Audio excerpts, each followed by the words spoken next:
నమస్తే నేను Roja. Welcome to mysteries and histories. మానవ చరిత్రలో మరుగున పడిన చీకటి కోణాలు, విజ్ఞాన ప్రపంచంలో సామాన్యుడికి చేరని విజ్ఞాన వీచికలకు వేదిక ఈ మిస్టరీస్ అండ్ హిస్టరీస్. వేల ఏళ్లుగా కలియుగ వరదుడు ఏడుకొండలపై కొలువుతీరి తనను దర్శించడానికి వచ్చిన భక్తులను కాచి కాపాడుతున్నాడు. సప్తగిరులపై ఆ శ్రీవారి వైభవాన్ని చూడటానికి రెండు కళ్ళు చాలవు. కుబేరుడికి శ్రీనివాసుడు అప్పున్న కథ అప్పుడేమో కానీ ఇప్పుడు కాదనిపిస్తోంది. అంతటి తిరుమల వైభవం వెనుక అనేక రహస్యాలున్నాయని సోషల్ మీడియాలో జోరుగా ప్రచారం జరుగుతోంది. వాటిలో కొన్ని ఆధ్యాత్మిక పరమైన వింతలైతే రెండు విషయాలు మాత్రం చరిత్ర తాలూకు విశేషాలు. సాక్షాత్తు వైకుంఠనాథుడైన శ్రీనివాసుడి గర్భాలయం ముందే 12 మంది పూజారులను చంపారని కథనం. మరొకటి అసలు తిరుపతి శ్రీవారి క్షేత్రం కానే కాదని. ఇవి నిజమా అబద్ధమా? నేటి మిస్టరీస్ హిస్టరీస్లో చూద్దాం.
శ్రీనివాసుడు, వడ్డీ కాసులవాడు, ఏడుకొండలవాడు, బాలాజీ, వెంకటాచలపతి, శ్రీపతి ఇలా ఎన్నో పేర్లతో పిలుచుకుంటున్న వెంకటేశ్వర స్వామివారి క్షేత్రం ఎప్పటిది అంటే దాదాపు 5000 సంవత్సరాల క్రితం తిరుమలను తన నివాసంగా నిర్దేశించుకున్నాడని చెప్తారు.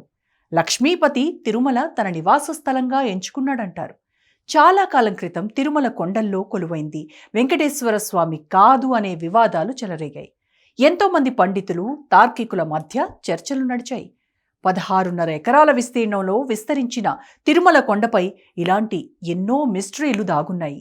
వాటిపై ఓ లుక్కేద్దాం. తిరుమల తిరుపతి సౌందర్యానికి ముగ్ధులు కాని భక్తులంటూ ఉండరు. ఎన్నిసార్లు స్వామివారిని దర్శించినా ఇంకా ఇంకా చూడాలనిపించే అద్భుత రూపం స్వామివారిది. అలాంటి తిరుమలలో అర్చామూర్తికి చేసే సేవల్లో ఎన్నో అద్భుతాలు వెల్లడవుతాయి. వాటిలో తిరుమల తిరుపతి ఎంట్రన్స్లో మహాద్వారానికి కుడివైపున వెంకటేశ్వర స్వామివారిని అనంతాళ్వారు గుణపంతో కొట్టారు. చిన్న పిల్లాడి రూపంలో ఉన్న స్వామివారికి ఆ రాడ్ తగలటంతో స్వామివారి గడ్డంపై గాయమై రక్తమొస్తుందంటారు. అప్పట్నుంచే స్వామివారి గడ్డానికి గంధం పూసే సాంప్రదాయం వచ్చింది. అదే ఆనవాయితీ ఇప్పటికీ జరుగుతోంది. గర్భగుడిలో వెంకటేశ్వర స్వామివారి శిరస్సుపై హెయిర్ ఉంటుందని ప్రచారం జరుగుతోంది. ఇది నిజం కాదని వారు కొందరుంటే ఇది నిజమేనని ఎక్కువ మంది వాదిస్తుంటారు. నేరుగా చూసిన ఏ పూజారి ఇప్పటి వరకు సరైన సమాధానం ఇచ్చిన దాఖలాలు లేవు. సరే, ఇంతకీ జుట్టు ఉందనడమే కాదు, అది చిక్కే పడదని ప్రచారం జరుగుతోంది. అయితే ఆధ్యాత్మికవేత్తలు ఇది అక్షర సత్యమని స్పష్టంగా తేల్చి చెబుతున్నారు.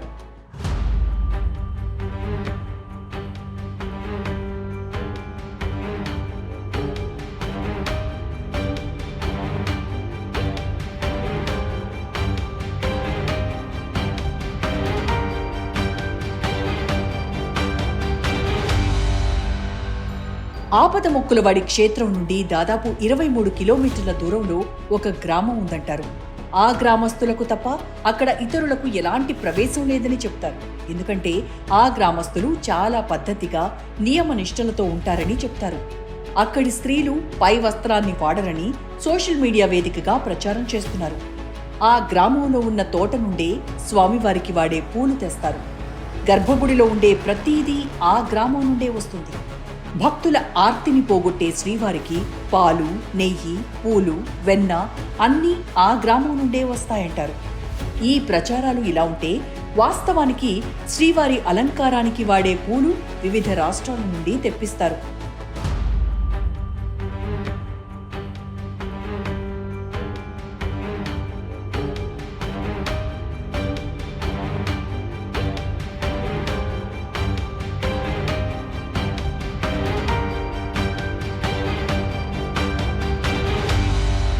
గర్భగుడిలో స్వామివారు మధ్యలో ఉన్నట్టు కనిపిస్తారు, కానీ వాస్తవానికి స్వామివారు గర్భగుడిలో కుడివైపున ఒక మూలగా ఉంటారట. గర్భగుడి ముందు నుండి గమనిస్తే ఈ విషయం యాత్రికులకు, సందర్శకులకు స్పష్టంగా తెలుస్తుందంటారు. అలాగే స్వామివారికి చేసే వస్త్రాలంకరణ సేవలో భాగంగా ప్రతిరోజు క్రింద పంచ, పైన చీరతో అలంకరించే సంప్రదాయం ఉంది. ఈ దుస్తులను ప్రత్యేక ఆర్జిత సేవలు చేయించుకునే దంపతులకు మాత్రమే చీరను స్త్రీకి, పంచె పురుషునికి ఇస్తారని ప్రచారం.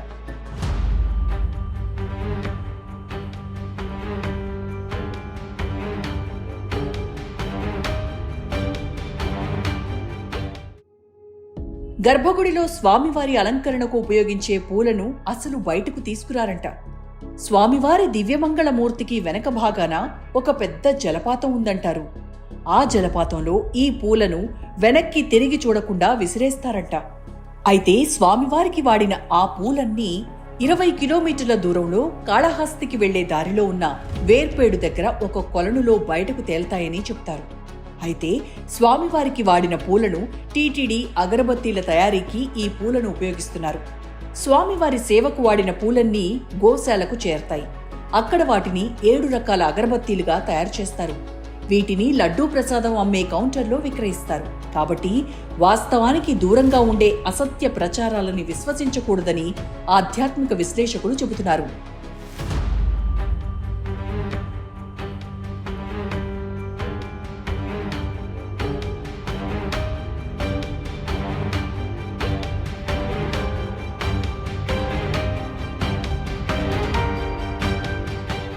కలియుగ దైవంగా భక్తుల చేత నిత్య నీరాజనాలందుకుంటున్న స్వామివారికి వీపుపై పూజారులు ఎన్నిసార్లు తుడిచినా తడి వస్తూనే ఉంటుందంటారు.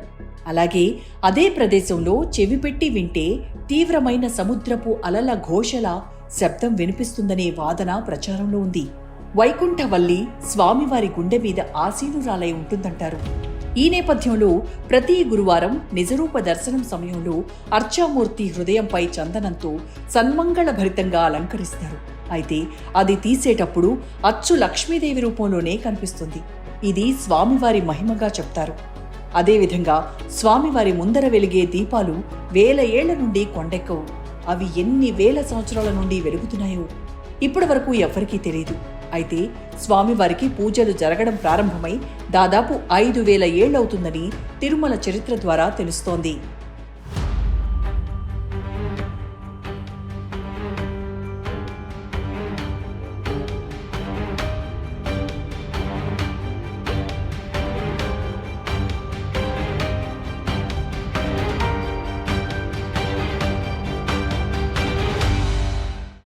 సాక్షాత్తు వైకుంఠవాసుడైన శ్రీహరి దివ్యావతారం ఏడుకొండల స్వామి. 7 లోకాలు అంటే 14 లోకాలను ఏలే శ్రీవారి గర్భగుడి ముందే 12 హత్యలు జరిగాయంటారు. ఇంతకీ ఆ హత్యలు ఎవరివో తెలిస్తే ఆశ్చర్యపోతారు. విజయనగర రాజు ఖడ్గానికి నిత్యం స్వామివారికి పూజలు చేసే అర్చకులు బలయ్యారంటే నమ్ముతారా? అయితే ఆ వాస్తవంలోకి వెళదాం పదండి. పూర్వం తిరుమల శ్రీవారి ముందే 12 మంది పూజారులను దారుణ హత్య చేసిందెవరు? పూర్వం తిరుమల శ్రీ వెంకటేశ్వర ఆలయ అర్చకులు 12 మంది స్వామివారి ఆభరణాలను ధరించారట. అది స్వామివారి దర్శనానికి వచ్చిన విజయనగర రాజు కంటపడింది. దాంతో ఆ రాజుకు ఆగ్రహం ముంచుకొచ్చి దాదాపు 12 మంది అర్చకులను అక్కడికక్కడే నరికి చంపారు.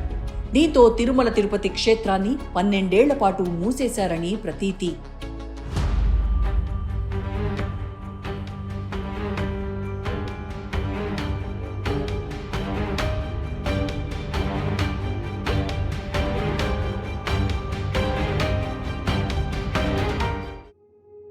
విజయనగర రాజు చేసిన పాప నివారణ కోసం గురువు వ్యాసరాయల వారు ప్రయత్నించారు. ఈ సంఘటన జరిగినప్పటి నుండి 12 ఏళ్ల పాటు భక్తులెవ్వరినీ ఆలయంలోకి అనుమతించలేదు.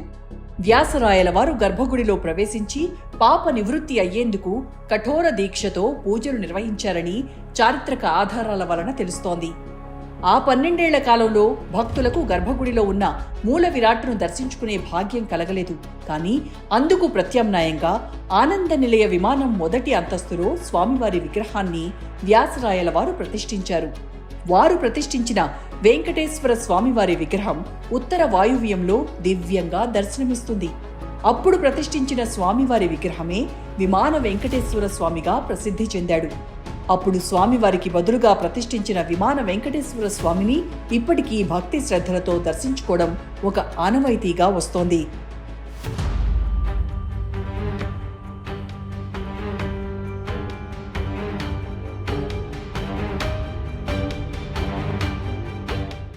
ప్రస్తుతం ఆనంద నిలయానికి ఉత్తర వాయువ్యంలో విమాన వెంకటేశ్వరుని విగ్రహానికి బంగారు పూత పూసి మరింత శోభాయమానంగా తీర్చిదిద్దారు. తిరుమల దర్శించుకున్న భక్తులు తప్పనిసరిగా విమాన వెంకటేశ్వర స్వామిని దర్శించుకుంటారు. అయితే ఇదంతా వాస్తవమా కాదా, ఒట్టి ప్రచారమా అనేది స్పష్టంగా తెలిపే ఆధారాలు ఏంటని ప్రశ్నిస్తే ఎక్కడా సరైన ఆధారాలు కనిపించడం లేదు. కానీ ఇది 18వ శతాబ్దంలో ఇలాంటి ఒక ఘటన జరిగిందని విదేశీయుల చారిత్రక వ్యాసాల్లో రాశారని చెబుతున్నారు. సోషల్ మీడియాలో ప్రచారంలో ఉన్న కథనానికి విమాన వెంకటేశ్వర స్వామివారి స్థాపనకు కొంత దగ్గరగా అనిపిస్తుందని విశ్లేషకులు భావిస్తున్నారు.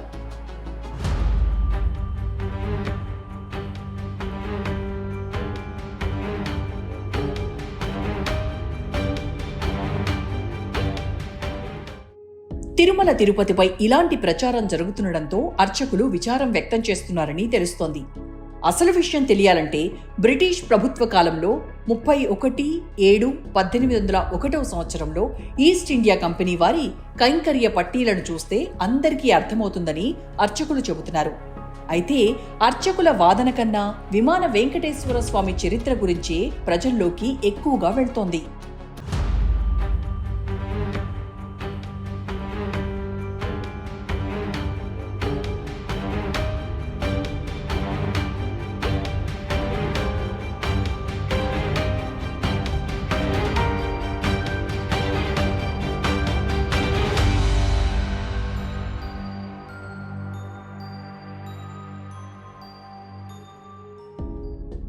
తిరుమల వెంకన్న స్వామి వారి 7 కొండలపై ఎన్నో మర్మాలు దాగున్నాయనేది కేవలం పుకార్లు కాదంటారు. తిరుమల పరిసరాల్లోని ప్రజలు శేషాచలం కొండ కోణంలో వేల ఏళ్ల నాటి ఋషులు సజీవంగా సంచరిస్తున్నారని చెబుతారు. వాస్తవానికి 7 కొండలవాడి అసలు విగ్రహం ఇది కాదని, ఇది ప్రతిష్ఠిత మూర్తంటున్నారు జైన మతానుయాయులు. ఎవరు ఏం చెప్పినా ఇవన్నీ చర్చలకు నిలవని అంశాలని కొందరు కొట్టిపడేస్తున్నారు. గర్భగుడి ముందు హత్యలకు సంబంధించిన సమాచారం ఆంగ్ల సామాజిక మాధ్యమంలో వచ్చిందని, అదే విషయం అన్ని మాధ్యమాల్లో తిరుగుతోంది తప్ప ఈ సమాచారానికి ఎలాంటి రుజువులు లేవని అంటున్నారు విశ్లేషకులు.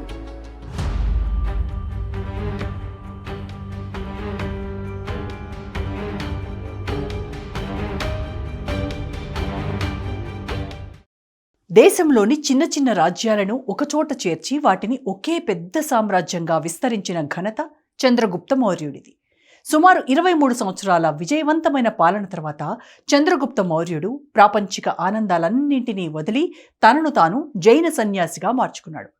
ఆ విధంగా ఆచార్య భద్రబాహుస్వామి చంద్రగుప్త మౌర్యుడు తన 12,000 మంది శిష్యులతో ప్రస్తుత బీహార్ నుండి దక్షిణాదికి వలసొచ్చాడని చెప్తారు. అప్పటి నుండే దక్షిణాదిన జైన ధర్మ ప్రచారం ఎక్కువ జరిగిందని చరిత్ర ద్వారా తెలుస్తోంది. దేశం మొత్తం మీద లక్షలాది జైన ఆలయాలు వెలిశాయి. జైనులు వైష్ణవుల మధ్య యుద్ధాలు జరిగాయి. ఈ నేపథ్యంలో దక్షిణ భారతాన జైన ఆలయాలు వైదిక ఆలయాలుగా ఎలా మారాయి? అసలప్పుడు ఏం జరిగింది? 12వ శతాబ్దంలో తిరుమలలో వెంకటేశ్వర స్వామివారి విగ్రహంపై పెద్ద ఎత్తున వివాదం చెలరేగింది. ఇది వెంకటేశ్వర స్వామివారి విగ్రహం కాదు, జైన తీర్థంకరుడు నేమినాథ్ విగ్రహం అనే వాదన ఉంది. అయితే ఇది నిజమేనా అంటే చాలా మంది పరిశోధకులు, చరిత్రకారులు నిజమనే చెబుతున్నారు. వెంకటేశ్వర స్వామివారిగా భావించి ఆరాధించే ఈ విగ్రహానికి అలంకరణ లేకుండా ఫోటో తీస్తే జైన తీర్థంకరుడు నేమినాథ్ అనే తేలిందంటారు. ఈ విషయాన్ని చాలా మంది బ్రాహ్మణులు అంగీకరిస్తున్నారు. అయితే ప్రజల్లో ఉన్న నమ్మకాన్ని, భక్తిని కొనసాగించాలని, ముగిసిన వివాదాన్ని మళ్లీ తవ్వుకుని భక్తుల నమ్మకానికి విఘాతం కలిగించకూడదని పలువురు అర్చకులు, ఆధ్యాత్మికవేత్తల అభిప్రాయంగా తెలుస్తోంది.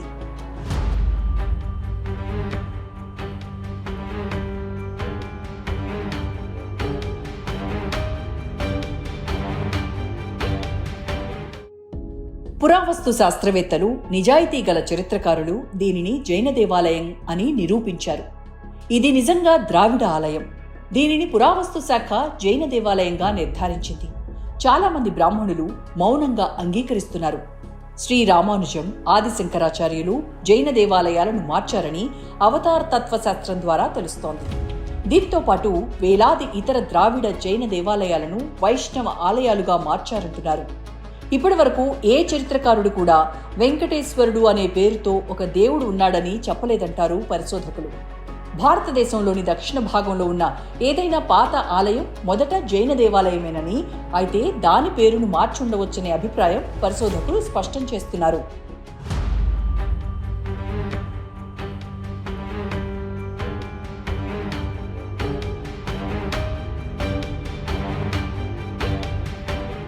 దక్షిణ భారత తొలి రోజుల్లో పూర్తిగా ద్రవిడ జనాభా జైనులని, వారు ఆర్యుల వంటి యోధులు కాదని, అహింసా విశ్వాసులని, వారి వారసత్వాన్ని సుమారు 3500 సంవత్సరాల క్రితం భారతదేశానికి మోసపూరితంగా వచ్చిన ఆర్యులు, ద్రావిడులు దోచుకుని ఆలయాలను ఆక్రమించుకున్నారని చరిత్రకారులు చెబుతున్నారు.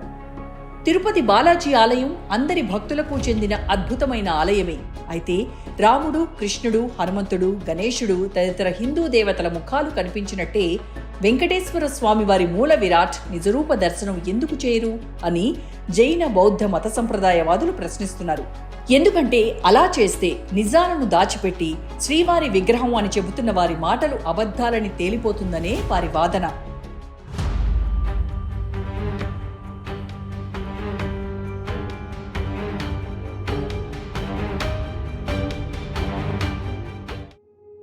వేల ఏళ్ల క్రిందట ద్రావిడ చరిత్రను నాటి ఆర్య సమాజం, రాజకీయాలు, రాజులు పూర్తిగా ప్రభావితం చేయడంతో ద్రావిడ సంస్కృతి కనుమరుగైందని చరిత్రకారులు భావిస్తున్నారు. ఆర్కియాలజికల్ సర్వే సీనియర్ డైరెక్టర్ సహాయకుడు డాక్టర్ శాంతలింగం పరిశోధనాత్మక వ్యాసాలు ఈ విషయాన్ని స్పష్టంగా పేర్కొంటున్నాయి. దక్షిణాదిలో ప్రతి పాత ఆలయం ఒకప్పుడు జైన దేవాలయమేనని చరిత్రకారులు చెబుతున్నారు.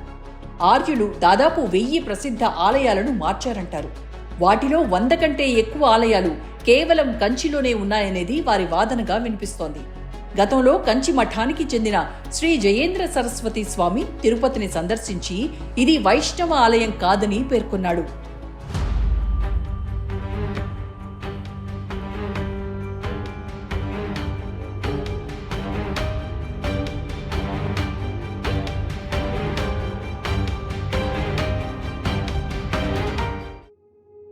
కర్ణాటక పురావస్తు శాఖలో బుక్కరాయ సంధి అనే పాత శాసనం అందుబాటులో ఉంది. దీన్ని పరిశీలిస్తే 14వ శతాబ్దంలో జైనులకు, వైష్ణవులకు మధ్య ఒప్పందం కుదిరిందని ఉంది. దీని ప్రకారం చూస్తే జైనులు తిరుమల నేమినాథన్ ఆలయాన్ని వైష్ణవులకు వదిలేయాలనే ఒప్పందం చేసుకున్నట్టు తెలుస్తోంది. జైనులు తిరుమల నేమినాథన్ ఆలయాన్ని వైష్ణవులకు ఇవ్వకపోతే వైష్ణవులు శ్రావణ బెళగొళ బాహుబలి విగ్రహాన్ని నాశనం చేస్తామని ప్రకటించారు. దీంతో చేసేదేం లేక జైనులు తిరుమల నేమినాథన్ ఆలయాన్ని వైష్ణవులకు ఇచ్చినట్టు బుక్కరాయ సంధి శాసనంలో స్పష్టంగా ఉంది. కాబట్టి తిరుమల వెంకటేశ్వర స్వామివారి ఆలయం గతంలో జైనులదేనని తేలింది. దీనికి సంబంధించిన కాపీ కావాలనుకునే వాళ్లు బెంగళూరులోని సిటీ సెంట్రల్ లైబ్రరీ వారిని సంప్రదిస్తే లభిస్తుందని కన్నడకు చెందిన కృష్ణారావు అనే చరిత్రకారుడు చెబుతున్నారు. జైనులకు, వైష్ణవులకు మధ్య ఒప్పందం కుదరటంలో విజయనగర రాజుల్లో ఒకరైన బుక్కరాయలు కీలకంగా వ్యవహరించారు. అంతేకాదు తిరుమల నేమినాథన్ ఆలయాన్ని వైష్ణవులకు ఇవ్వకపోతే తన రాజ్యంలో ఉన్న జైనులను శిక్షిస్తానని ప్రకటించినట్టు చారిత్రక ఆధారాల వలన తెలుస్తోంది.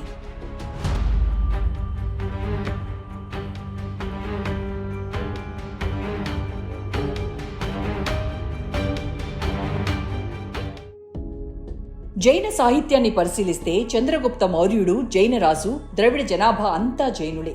రాజా సంప్రతి చంద్రగుప్త వంశస్థుడు భారతదేశంలో 1.25 లక్షలకు పైగా జైన దేవాలయాలను నిర్మించాడు. తిరుపతి బాలాజీగా చెప్పే ఈ విగ్రహం మొదట నేమినాథన్ విగ్రహంగా పూజలందుకుంది. ఈ విగ్రహాన్ని రాజా సంప్రతి తయారు చేయించాడని చరిత్ర ద్వారా తెలుస్తోంది. జైన ధర్మంలో 22వ తీర్థంకరుడు నేమినాథన్ అని చారిత్రక ఆధారాలు నిరూపిస్తున్నాయి. అంతేకాదు కె జమనాదాస్ రాసిన తిరుపతి బాలాజీ బౌద్ధ క్షేత్రం గ్రంథం చదివితే తిరుమల వైష్ణవులది కాదనే విషయం మరింత స్పష్టంగా తెలుస్తుందంటున్నారు వైష్ణవేతరులు.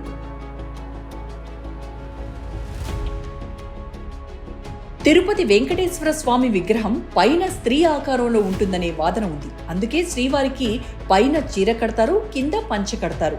అయితే శాక్తేయులు మరో వాదన లేవనెత్తుతున్నారు. శ్రీవారి విగ్రహం పూర్తిగా బాలా త్రిపుర సుందరి దేవి విగ్రహం అని భావిస్తున్నారు.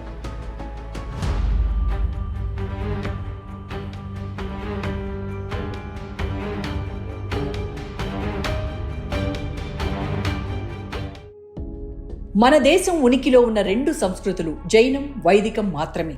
జైన మతం అనేది వైదిక బ్రాహ్మణవాదం లాంటి జీవన విధానమే. ఆదిశంకరుడు మొత్తం తమిళనాడు, కాశ్మీర్, హిమాచల్ ప్రదేశ్, ఆంధ్ర, కర్ణాటక, కేరళలోని కొన్ని ప్రాంతాలను మతమార్పిడి చేశాడు. దక్షిణాన ఉన్న అనేక దేవాలయాలు మొదట జైన దేవాలయాలుగా ఉన్నాయి. ఆ రోజుల్లో అదే ఆచారం. రాజు మతం మార్చాడు. దీంతో ప్రజారాజ్యం అనుసరించింది. ఇదే నిజం. అందుకే యథా రాజా తథా ప్రజ అనే నానుడి వాడుకలో వచ్చిందేమో. సో మతం ఏదైనా మానవాళి సౌభాగ్యమే ముఖ్యం. దానిని దృష్టిలో పెట్టుకుని మానవత్వం వికసించాలని కోరుకుందాం. ఆపద మొక్కులవాడు వెంకటేశ్వరుడు కొలువుదీరిన దివ్యధామం తిరుమలలో సామాన్య భక్తులకు తెలియని ఆధ్యాత్మిక చారిత్రక రహస్యాలను నేటి హిస్టరీస్లో చూశారు కదా. మరో మిస్టరీతో మళ్ళీ కలుద్దాం. అప్పటి వరకు stay tune to Raj news.